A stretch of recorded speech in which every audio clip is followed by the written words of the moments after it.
të Radios Ngjallja, kemi bekimin sot jemi në Mitropolinë e Korçës. Jemi në ambientet e Katedrales së Ngjallja e Krishtit në qendër të qytetit dhe do të zhvillojmë një bashkëbisedim me protopresbiterin e kishës këtu e Katedrales Ngjallja e Krishtit, pikërisht me At Ilia Kotnani. At Ilia, bekimi dhe mirë se u gjejmë. Mirë se ardhët. Do të flasim sot për një ngjarje historike sigurisht të kishës sonë ortodokse, ku një vit më parë u zgjodhe dhe kryepiskopi i ri i Tiranës, Durrësit dhe i gjithë Shqipërisë, fortëmturia e tij Zoti Johani.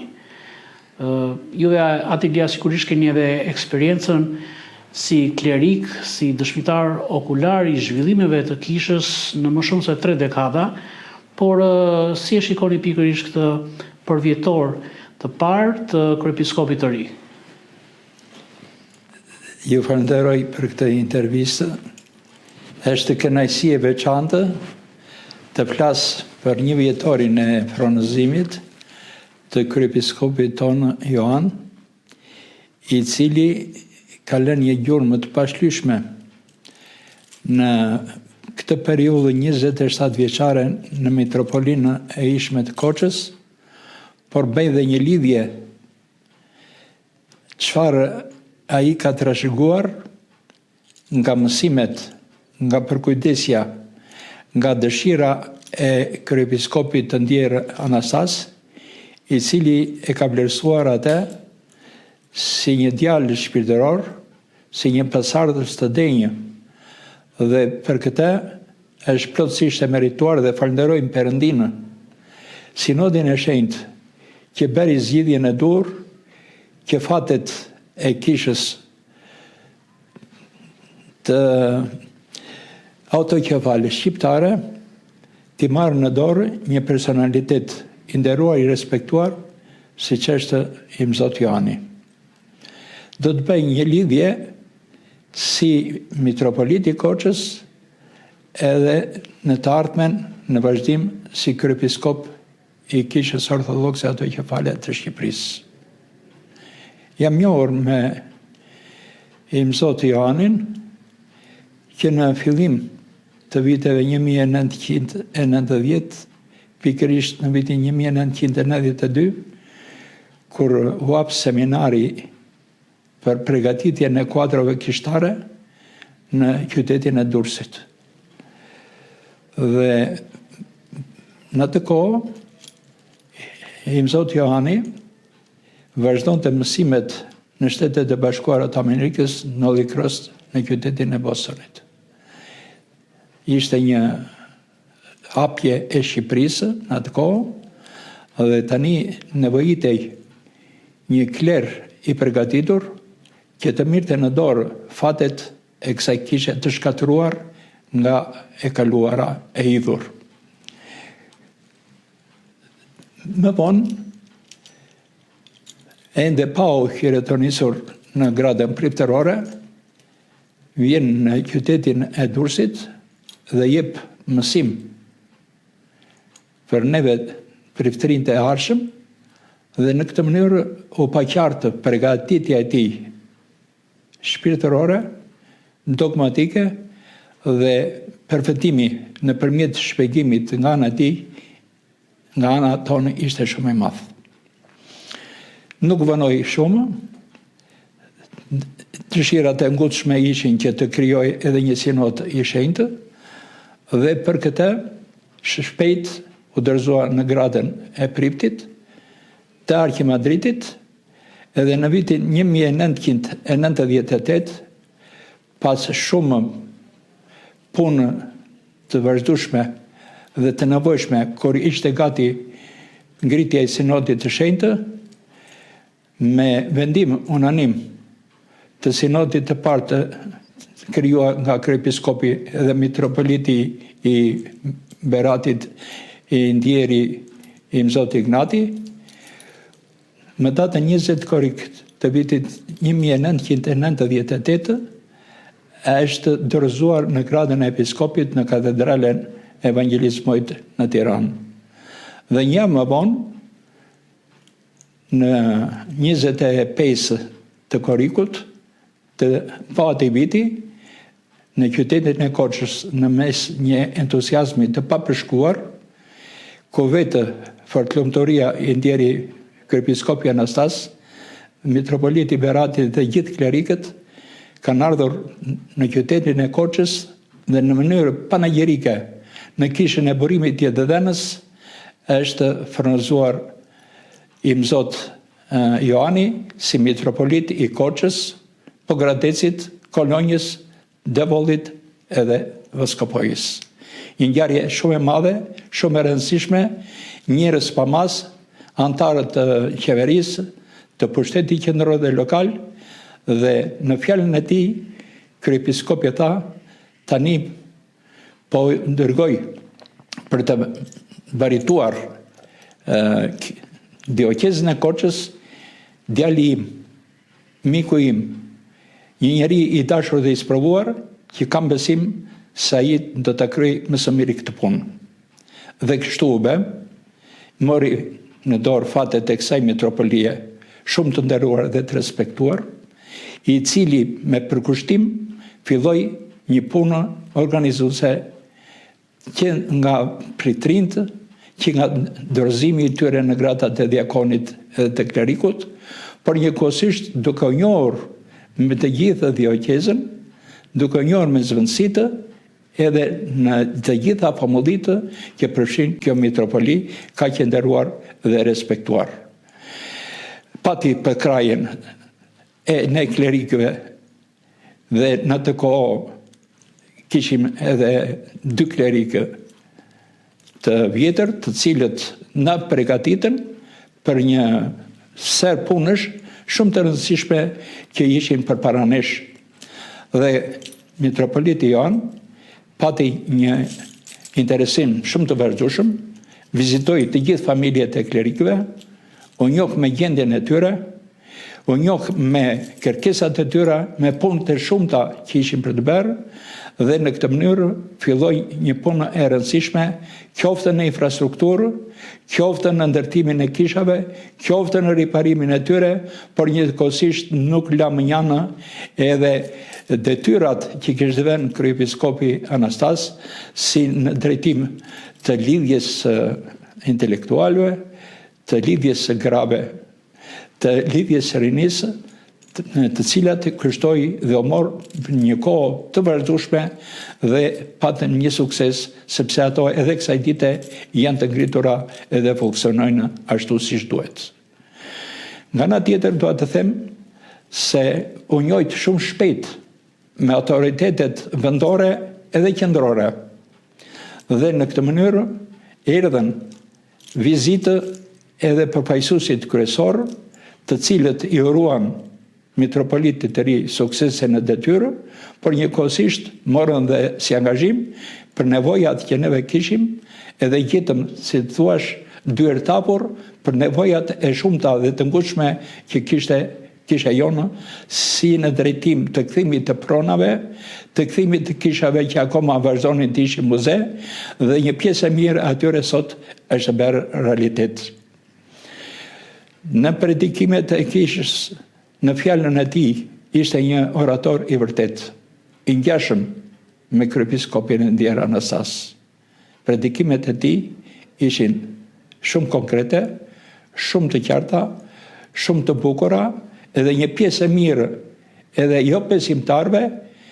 linin punën e tyre, sidomos të dielave dhe të kremteve të shenjta, vinin dhe dëgjonin fjalën e tij, e cila ishte një fjalë oratorike, shumë e besueshme edhe shumë e kapshme nga të gjithë. Kjo e ngriti në një stat më të lartë nivelin e tij, dashurinë për ne klerikët, për njëkohësisht edhe për ata që kishin nevojë për ndihmën dhe për krajen e Perëndisë. Kam marrë pjesë gjerësisht në dialogun ndërfetar, së bashku me kryepiskopin Anastas, ishin të parët që morën përsipër detyra të rëndësishme, jo vetëm brenda kishës, por edhe në jashtë saj, sepse kisha jonë tani u njojt si e barabartë ndërmjet kishave të shenjta. Dhe në këtë mënyrë në dialoget e ndryshme, në bisedat e ndryshme, dhe sidomos në përgatitjen e sinodit të vitit 2016 në Kretë, së bashku me kryepiskopin, Imzot Joani ishte një nga lektorët kryesorë për përgatitjen e tezave të këtij sinodi. Kjo tregon se niveli i tij kishte arritur atje ku duhet dhe besimi jo vetëm brenda kishës sonë, por edhe jashtë, sidomos në Patrikanë edhe në kishat e tjera si motra, ishte gjithmonë i besueshëm dhe i dashur dhe i ndjeshëm. Me dinjitet ka përfaqësuar kishën jo vetëm brenda Patrikanës ekumenike, por edhe në dialogun ndërfetar dhe njëkohësisht edhe ka kryesuar delegacione të ndryshme, së bashku edhe me kryepiskopin, por edhe vetëm sepse nevojat e kishës për bashkëpunim në këtë drejtim ishin shumë të mëdha. Dua të kujtoj se metropoliti i ateshëm Imzot Joani dhe kryepiskopi sotëm ka patur një interes shumë të vazhdueshëm për shkollat, për kopshtet, për anën sociale, për mjekimin e atyre që ishin në nevojë. Dhe për këtë, ai e forcoi shumë shërbimin në mensën, ku vinë edhe sot e kësaj dite më shumë se 100 veta edhe marrin ndihmën e kërkuar. Pra të gjithë ditë të javës, mesa jonë punon në psop për të varfurit. U kujdes shumë për kopshtet, gati mbi 100 familje, në kopshtin tonë vinë edhe gjejnë jo vetëm mikpritje, jo vetëm dashuri, por dhe një përgatitje për të angazhuar në shkollat e mëpastajme, dhe kjo është një fitore shumë e madhe, sepse të gjithë janë të kënaqur për kujdesin që ka treguar ai. Një kujdes i veçantë, neve si Mitropoli shtrimi në një teren malor me një dimër të ashpër, dhe interesi ka qenë i vazhdueshëm për anën sociale të sëmurëve, të vejave, të njerëzve në nevojë. Dhe në këtë mënyrë ka përgatitur edhe druzjari, duke i blerë, duke u shpërndar atyre që të kalonin një dimër sa më të ngrohtë, sepse, siç e thashë, kushtet e dimrit janë mjaft të vështira në trevën tonë. Dua të theksoj një bashkëpunim shumë të madh, të rëndësishëm me komunitetet e tjera fetare, i cili ka qenë gjithmonë i pranishëm në gëzimet e tyre, në festat e tyre, njëkohësisht dhe nga ana e komuniteteve që përmendëm lart, të njëjtën përgjigje kam patur edhe në drejtim të Mitropolisë dhe të Mitropolitit Imzot Joani. Detyrë të rëndësishme edhe shumë të nevojshme neve kemi parë edhe në bashkëpunimin me personalitetet e pushtetit lokal, e të theksova dhe më lartë, dhe për këtë ata kanë qenë shumë të kënaqur dhe është bërë e mundur që të nderohet dhe të respektohet me titull përkatës dhe shumë të lartë si nderi Qarkut, qytetar nderi Koçës edhe profesor honoris causa në Universitetin Fanoli. Kjo nderon jo vetëm atë, por në nderon të gjithë neve, sepse një prijës apo një udhëheqës shpirtëror, siç është Mitropoliti Imzot Joani, ka lënë një gjurmë të pashtyrë me punën e tij 27 vjeçare. Por tashi Atilia, sigurisht ju keni qenë edhe në atë ngjarje historike të kishës sonë në ditën e zgjedhjes, por dhe të frymëzimit të kryepiskopit Joan, pra data 16 mars, dita e zgjedhjes së tij nga Sinodi i Shenjtë i kishës sonë, dhe data 29 mars, frymëzimi i tij në katedralen Gjallja e Krishtit. Cilat janë ato kujtime që juve mund të sillni nga ky përvjetor? Këto kujtime, këto ndjesi, jo vetëm në mendjen tim, por edhe në mendjen e gjithë besimtarëve dhe i gjithë popullit të zgjedhur të Perëndisë, të mbetet një kujtim i paharuar, një ngjarje panegjerike shumë e madhe, sepse neve dimë të organizojmë dhe drejtojmë, edhe të kënaqim edhe dëshirat atyre që kanë qenë disi të çekuilibruar në drejtim të besimit tonë edhe të punës tonë. Neve kaluam një periudhë shumë të vështirë, sepse kryepiskopi Anastas i ndrituri ndroi jetë dhe në këtë mënyrë sinodi i shenjtë e patë nevojshme që të zgjidhte në krye i Zotë Joanin, që më të them me plot gojë se ka merituar dhe meriton plotësisht këtë detyrë, i aftë, i zgjuar dhe ditë udhëheqë me maturi, me zgjuarsi, me largpamësi. Kam qenë prezent në këtë kishë. Kam qenë prezent edhe në Jeretonisjen, edhe në fronëzimin e tij, mënyra e organizimit dhe drejtimit janë mbretërense. Por mbretërense për mua janë fjalimet e tij shumë entuziaste, shumë kuptimplotë, duke ju përgjigjur sa më mirë niveleve dhe kushteve që kaloi koha. Këtu mund të përmend fjalimin shumë të dhimbshëm, shumë të dashur në Lamtomirën, në ceremoninë e kryepiskopit të ndjer Anastas, kur të gjithë e falënderuan edhe patën një besim, sepse ato fjalë aq të mençura zunë një vend të rëndësishëm në mendjet dhe në zemrat tona. Po ashtu, dita e fronëzimit tij, një ditë e madhe panegjerike, na ka gëzuar pa mas. U idhëruam me ndarjen nga jeta të kryepiskopit, por u gëzuam pa masë që tani këtë detyrë e merr fortëmëtoria kryepiskopi Joan, i cili ka dalë nga rreshtat e metropolisë së ishme të Korçës, dhe kjo është nder edhe kënaqësi jo vetëm për popullin besimtar të Shqipërisë, por në veçanti edhe për popullin besimtar të Korçës edhe më gjerë. Dhe këtu dua të theksoj që ndryshuan punët, nuk janë një lloj kërkesat si në një metropoli me atë të kryepiskopatës. Këtu detyrat shumë u shtuan, u shumë fishuan, përgjegjësi e madhe,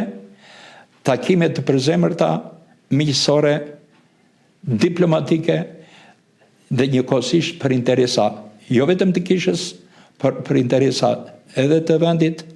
edhe të komuniteteve, edhe në barë botën kristiane ortodokse. Unë më të them se ku e ka gjetur këtë energji. Perëndia i ka dhënë shumë kurajo, shumë entuziazëm, shumë forcë për të përballuar këtë lodhje kaq të madhe, jo vetëm fizike, por edhe lodhje mendore, sepse brenda një arku kohor kaq të shkurtër, takimet e tij kanë qenë të jashtëzakonshme. Qoftë brenda kishës, qoftë jashtë kishës, qoftë në dialoge ndërfetare. Ai nuk kishte ndarë asnjë ditë nga liturgjia ynore, nga shërbesat e shenjta, nga panajirit, dhe ka shkelur të gjithë metropolinë e Tiranës, Durrësit, që nga Tirana deri në Shkodër. Kjo tregon për interesin edhe njohjen më mirë të halleve, të kushteve që ka kryepiskopata e shenjtë e drejtuar prej tij. Dua të them se atë kujdes dhe interes nuk e ka patur vetëm për qytetin e Tiranës, për metropolinë e ishme të Tiranës, Durrësit, por kujdes të vazhdueshëm ka treguar edhe për metropolitë e tjera, ku një serë ndodhish, ai ka marrë pjesë dhe ka drejtuar këto ceremoni, qoftë nga ana e liturgjisë ynore, qoftë ceremonitë e tjera. Duhet të theksoj se është një njeri largpamës, edhe është një njeri nikoqir, që ditë të organizojë dhe të drejtojë ekonominë. Është shumë i matur, edhe si të thuash, është shumë e vështirë që të dalë lekë jashtë shpërdorimit. Ai ka patur një interes të vazhdueshëm, këta e di dhe nga Mitropolia jonë, që interesi për të ardhurat ka qenë në plan të parë. Por dua të theksoj njëkohësisht se një punë që ka lënë përgjysmë, tani besoj se në përfundimin e saj ai do të jetë protagonist dhe shumë i gëzuar, sepse ka qenë i pari për të sjellë në identitet Mitropolina tonë burimi i të dhenës, që është qendër spirituale, mbrojtëse e qytetit, dhe ka bërë çmos, duke bërë thirrje të vazhdueshme tek intelektualët, tek historianët, tek dështamirësit, tek ata filantropët apo ndihmëtarët, dhe me thirrjen e tij ju përgjigjen të gjithë dhe grumbulloi ato të ardhura që sot dhe në vazhdim kjo mitropoli, kjo kishë kaq e nderuar dhe respektuar që mezi presin të përfundoje, është një vepër e padiskutueshme e mendimit të tij krijues, që të sjellë në identitet atë çka është më mira për këtë qytet. Duhet të them nga ana tjetër se im Zot Johani kryepiskopi i nderuar është njëkohësisht edhe një njeri që di të mbaj mirë dialogun ndërfetar. Vepër e kryepiskopit Anastas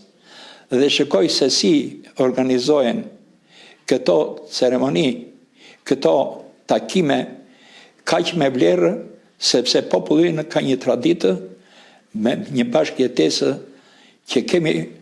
se me çfarë të mburemi. Dhe kjo ka bërë të mundur